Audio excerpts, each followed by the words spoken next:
Hello everyone, welcome to my channel Study Smart.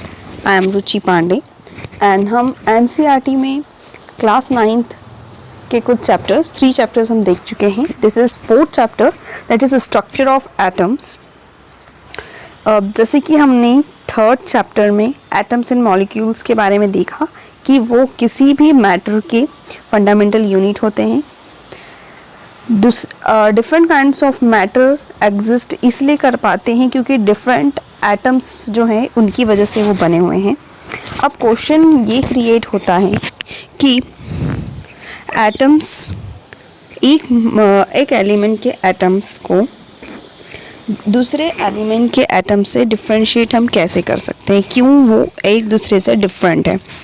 क्या atoms really में indivisible हैं जैसा डाल्टन ने कहा, या वो भी और डिवाइड हो सकते हैं. तो इन्हीं सभी चीज़ों के बारे में हम अपने इस चैप्टर में पढ़ेंगे. हमने हमारे कुछ क्वेश्चंस के आंसर ढूंढने की कोशिश करेंगे इस चैप्टर में. और 19th सेंचुरी में एक मेजर चैलेंज क्रिएट हुआ था साइंटिस्ट के सामने, किस लिए कि ताकि वो रिवील कर पाए स्ट्रक्चर ऑफ एटम को और साथ ही साथ में उसकी जितनी भी इम्पॉर्टेंट प्रॉपर्टीज़ है उसे सभी के साथ एक्सप्लेन कर सके, सभी को बता पाए. अब ये जो है इसके लिए बहुत सारे सीरीज़ ऑफ एक्सपेरिमेंट्स हुए और कुछ जो है अलग अलग थ्योरीज भी सामने आई. अब सबसे पहले हम देखते हैं चार्ज पार्टिकल इन मैटर. तो किसी भी पार्टिकल का, मैटर के पार्टिकल का नेचर, चार्ज नेचर पता करने के लिए हम कुछ एक्टिविटीज़ जो हैं वो जनरल हमारी डेली लाइफ में होती रहती है, उसी को हम देखते हैं फिर से करके. जैसे यहाँ पर एक एक्टिविटी दी है जिसमें हम हमारे ड्राई हेयर में कॉम्ब करें, उसके बाद कुछ जो स्मॉल पीसेस हैं पेपर के उस पर ले जाएं तो क्या वो उसे अट्रैक्ट करता है या नहीं, एक हम ये चीज़ देख सकते हैं. वहीं एक ग्लास रॉड को सिल्क के क्लॉथ पे रब करें और फिर उसको बलून, फूले हुए बलून के पास ले जाएं तो क्या होगा. ये दो चीज़ें हैं जो कि हम कर सकते हैं जिससे हमें पता चलेगा चार्ज्ड पार्टिकल्स के बारे में. इन एक्टिविटीज़ से हमें ये पता लगा कि दो ऑब्जेक्ट्स को हम जब रब करते हैं तो एक इलेक्ट्रिकल चार्ज क्रिएट होता है. अब बात ये आती है कि ये चार्ज आया कहाँ से. पहले तो कॉम्ब में चार्ज नहीं था, फिर बाद में कैसे क्रिएट हुआ. ये जो क्वेश्चन है इसके आंसर हमें तब मिलेंगे जब हम एटम के बारे में देखेंगे कि एटम जो है वो डिविजिबल है और उसमें चार्ज्ड पार्टिकल्स होते हैं. तो बहुत से साइंटिस्ट हैं जिन्होंने ये चीज़ पता करने में मदद की. 90s की बात है. एटम इनडिविजिबल पार्टिकल्स था, लेकिन उसमें एटलीस्ट एक सब एटॉमिक पार्टिकल है जो इलेक्ट्रॉन है, जिसको आइडेंटिफाई किया था जे थॉमसन ने. इलेक्ट्रॉन को आइडेंटिफाई करने के पहले भी गोल्डस्टीन जो थे 1886 में उन्होंने न्यू रेडिएशंस, गैस डिस्चार्ज के टाइम पे जो न्यू रेडिएशंस क्रिएट होती है, कैनॉल रेज जिसे हम कहते हैं, उसके बारे में बताया था. ये जो रेज हैं ये पॉजिटिवली चार्ज्ड रेडिएशंस होती हैं जो कि जिसकी वजह से बाद में सब एटॉमिक पार्टिकल्स की डिस्कवरी हम कर पाए थे. ये जो सब एटॉमिक पार्टिकल्स हैं उनमें कुछ चार्ज होता है, ठीक है, और ये क्या करते हैं, मैग्नीट्यूड में भी इक्वल है और साइन में भी इक्वल होता है. किसके? इलेक्ट्रॉन के. पर जो साइन है, जैसे इलेक्ट्रॉन का नेगेटिव है तो उसका क्या होना चाहिए, पॉजिटिव. ये हमें समझ में आया. अब इसका जो मास की बात आती है तो वो 2000 टाइम्स ज़्यादा होता है इलेक्ट्रॉन से, और इसे फिर बाद में नाम दिया गया प्रोटॉन्स. एंड इलेक्ट्रॉन को ई नेगेटिव से डिनोट करते थे, तो प्रोटॉन को हमने फिर पी पॉजिटिव से डिनोट किया. जो मास ऑफ प्रोटॉन है उसे एक यूनिट की तरह लिया गया और इसका जो चार्ज है वो +1 की तरह दर्शाने लगे. किसी भी इलेक्ट्रॉन का मास कंसिडर करते हैं हम नेग्लिजिबल और उसका जो चार्ज है वो -1 रखते हैं। जो एटम्स है वो हमारा जो एटम्स है दो चीज़ों से मिलके बना है, प्रोटॉन्स एंड इलेक्ट्रॉन, जो कि म्यूचुअली बैलेंस्ड हैं, एक दूसरे के चार्ज को बैलेंस कर रहे हैं। बाद में यह भी देखा गया कि जो प्रोटॉन्स है वो एटम के इंटीरियर में होता है और इलेक्ट्रॉन जो है वो इजीली रिमूव्ड हो पाते हैं, लेकिन प्रोटॉन्स को हम रिमूव नहीं कर सकते। अब इन सब चीज़ों के बाद फिर से एक क्वेश्चन अराइज हुआ कि ये जो एटम्स हैं ये किन पार्टिकल से मिलके बने हैं। तो अब इन क्वेश्चंस का आंसर हम ढूंढते हैं। तो सबसे पहले बात आती है स्ट्रक्चर ऑफ एटम की। तो डाल्टन एटॉमिक थ्योरी जो है, जो हमने चैप्टर 3 में पढ़ी है, उसके अकॉर्डिंग कि जो एटम है वो इंडिविजिबल है और इंडिस्ट्रक्टिबल है। लेकिन जब डिस्कवरी हुई दो फंडामेंटल पार्टिकल्स की, मीन्स इलेक्ट्रॉन्स एंड प्रोटॉन्स की एटम के अंदर, तो उन्होंने हम ये जो डाल्टन की एटॉमिक थ्योरी है उसको थोड़ा नकार दिया। इसके बाद ये ज़रूरी हो गया कि इलेक्ट्रॉन और प्रोटॉन्स किस प्रकार से अरेंज है इसके बारे में जाना चाहें। इन सभी के एक्सप्लेनेशंस के लिए बहुत से साइंटिस्ट ने अलग अलग मॉडल दिए।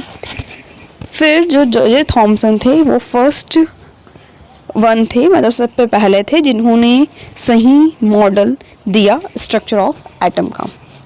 तो हम थॉमसन का मॉडल पढ़ते हैं। थॉमसन ने जो मॉडल दिया था एटम का, वो एक उन्होंने उसकी तुलना क्रिसमस पुडिंग से करी। तो जो इलेक्ट्रॉन्स थे उस स्फीयर में, जिनमें पॉजिटिव चार्ज वाले जो हैं, उन्हें उन्होंने क्यूरेंट्स या जो ड्राई फ्रूट्स होते हैं वो दिया। वहीं और इलेक्ट्रॉन्स को और प्रोटॉन्स को, पॉजिटिव चार्ज को और नेगेटिव चार्ज को, उन्होंने पुडिंग में जो अलग अलग टाइप्स के ड्राई फ्रूट्स होते हैं उनसे उन्होंने कंपेयर किया। अब जो पॉजिटिव चार्ज हैं वो हर जगह फैला हुआ है और उसको उन्होंने रेड एडिबल पार्ट, वाटरमेलन का जो रेड, अगर हम जैसे कि एक तो उन्होंने पुडिंग के साथ करा, सेकेंडली उन्होंने वाटरमेलन के साथ किया कि वाटरमेलन में जो रेड पार्ट है जो हर जगह फैला हुआ है, ठीक है, वो, और जो इलेक्ट्रॉन्स हैं वो क्या हो गए, जो सीड्स हैं वो। तो इस प्रकार से उन्होंने इसे वाटरमेलन और पुडिंग के साथ उन्हें कंपेयर किया। तो उन्होंने क्या कहा कि जो बड़ा स्फीयर है, पूरा पॉजिटिव स्फीयर है, वो सब दूर है और जो इलेक्ट्रॉन्स है वो कहीं कहीं पे हैं। अब उन्होंने अपने इस जो स्ट्रक्चर से उन्होंने कंपैरिजन करा, उससे कुछ चीज़ें उन्होंने निकाल के बताई कि जो एटम है उसमें पॉजिटिवली चार्ज्ड स्फीयर होता है और जो इलेक्ट्रॉन्स है वो उनमें एम्बेडेड रहते हैं, मतलब उनके अंदर होते हैं। वहीं जो नेगेटिव और पॉजिटिव चार्ज है वो मैग्नीट्यूड में इक्वल होता है, इसलिए जो एटम है वो इलेक्ट्रिकली न्यूट्रल होता है पूरी तरह।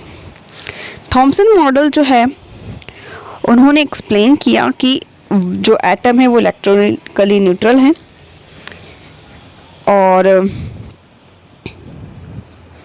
लेकिन जो दूसरे साइंटिस्ट है वो इसे एक्सप्लेन नहीं कर पाए थे। जैसे हम रदरफोर्ड का मॉडल देखते हैं सेकेंडरी, तो जो अर्नेस्ट रदरफोर्ड थे उन्होंने भी एक मॉडल दिया था एटम्स पे। अब उनको ये जानने में इंटरेस्ट था कि इलेक्ट्रॉन्स किस प्रकार से एटम में अरेंज्ड हैं। इसके लिए उन्होंने एक एक्सपेरिमेंट किया। इस एक्सपेरिमेंट में उन्होंने फास्ट मूविंग अल्फ़ा पार्टिकल्स लिए और उसे एक थिन गोल्ड फॉइल पर गिराया। अब बात यह है कि उन्होंने गोल्ड फॉइल क्यों ली। तो उन्होंने गोल्ड फॉइल इसलिए ली क्योंकि उन्हें जितनी ज़्यादा थिन लेयर क्रिएट हो सके उतनी ज़्यादा थिन लेयर चाहिए थी, और उन्होंने गोल्ड फॉइल को लगभग 1000 एटम्स थिक्स, इतना ही उन्होंने उसकी थिकनेस रखी। अल्फ़ा पार्टिकल्स को डबल चार्ज किया हीलियम आयन से, और उसका जो मास है वो 4 म्यू था। जो फास्ट मूविंग अल्फ़ा पार्टिकल्स है उन्हें उनका कंसिडरेबल अमाउंट ऑफ एनर्जी ली। वहीं एक्सपेक्ट किया था कि जो अल्फ़ा पार्टिकल्स है वो डिफ्लेक्ट हो जाएंगे सब एटॉमिक पार्टिकल्स के द्वारा, जो कि गोल्ड के एटम्स में हैं। तो अल्फ़ा पार्टिकल्स को ज़्यादा हैवियर, जो अल्फ़ा पार्टिकल्स हैं वो ज़्यादा हैवियर होते हैं प्रोटॉन्स के, और उन्होंने इतना ज़्यादा जो डिफ्लेक्शन है वो पहले एक्सपेक्ट नहीं किया था, लेकिन बहुत सारी चीज़ें जो थी उनके एक्सपेक्टेशन से अलग भी हुई थी।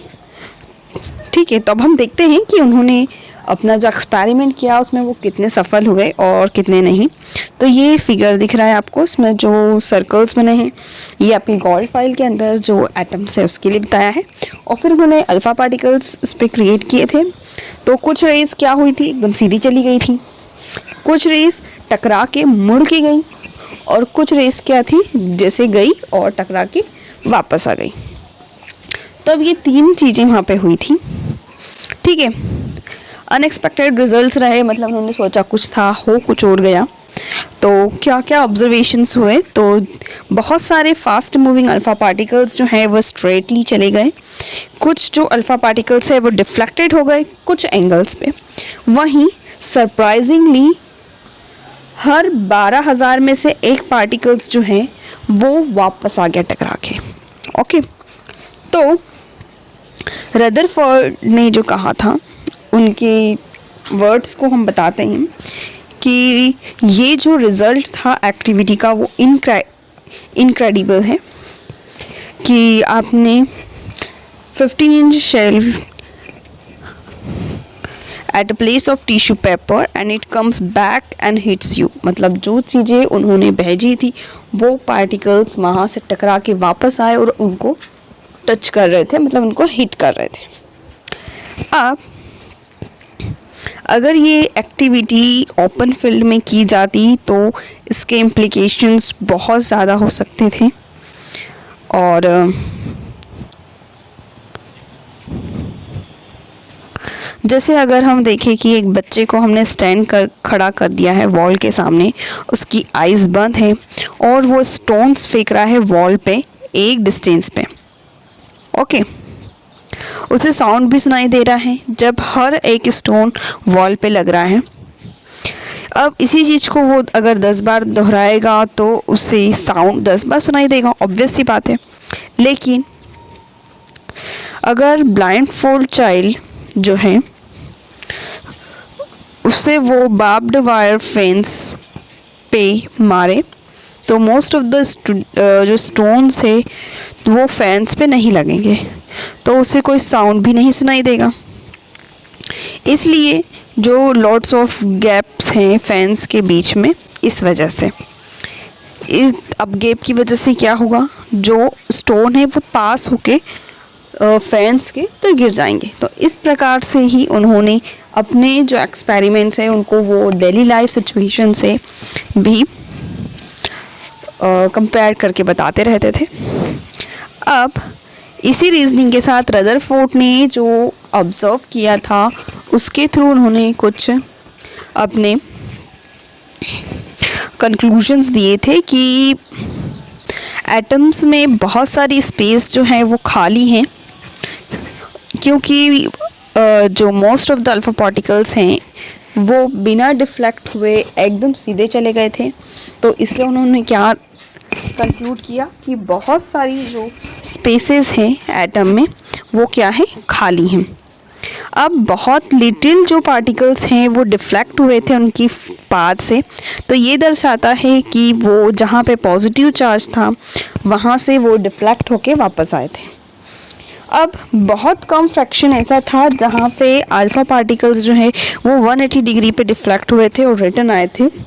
ये बता रहा है कि जितने भी पॉजिटिव चार्ज्ड है और मॉस ऑफ गोल्ड है वो किसी एक जगह पे बहुत ज़्यादा कंसंट्रेटेड था। इन सभी डाटा से उन्होंने कंक्लूड किया कि रेडियस ऑफ न्यूक्लियस कितनी होनी चाहिए, 10⁵ times less than the radius of the atom होनी चाहिए। उनके एक्सपेरिमेंट से उन्होंने रदरफोर्ड ने जो एक्सपेरिमेंट किया था उन्होंने उससे न्यूक्लियर मॉडल बताया, जिसमें कुछ फीचर्स थी कि पॉजिटिवली चार्ज्ड सेंटर होता है एटम में और उसे हम न्यूक्लियस नाम दे सकते हैं, और जितना भी मास है एटम में उसी प्रकार से न्यूक्लियस में भी है। इलेक्ट्रॉन्स जो है वो रिवॉल्व करते हैं न्यूक्लियस के सर्कुलर पाथ में, और जो साइज़ ऑफ न्यूक्लियस है वो बहुत छोटा है साइज़ ऑफ एटम्स के। तो ये कुछ चीज़ें उन्होंने कंक्लूड की थी। वहीं कुछ ड्रॉबैक्स भी थे रदरफोर्ड मॉडल के, कि जो रिवॉल्यूशन ऑफ इलेक्ट्रॉन है सर्कुलर ऑर्बिट में है और ये स्टेबल नहीं है, और कोई भी पार्टिकल सर्कुलर ऑर्बिट में एक्सेलरेशन में क्यों नहीं जाता है और एक्सेलरेशन के अंदर चले जाता है, और इस एक्सेलरेशन में चार्ज्ड पार्टिकल जो है वो एनर्जी रेडिएट करते हैं कि नहीं।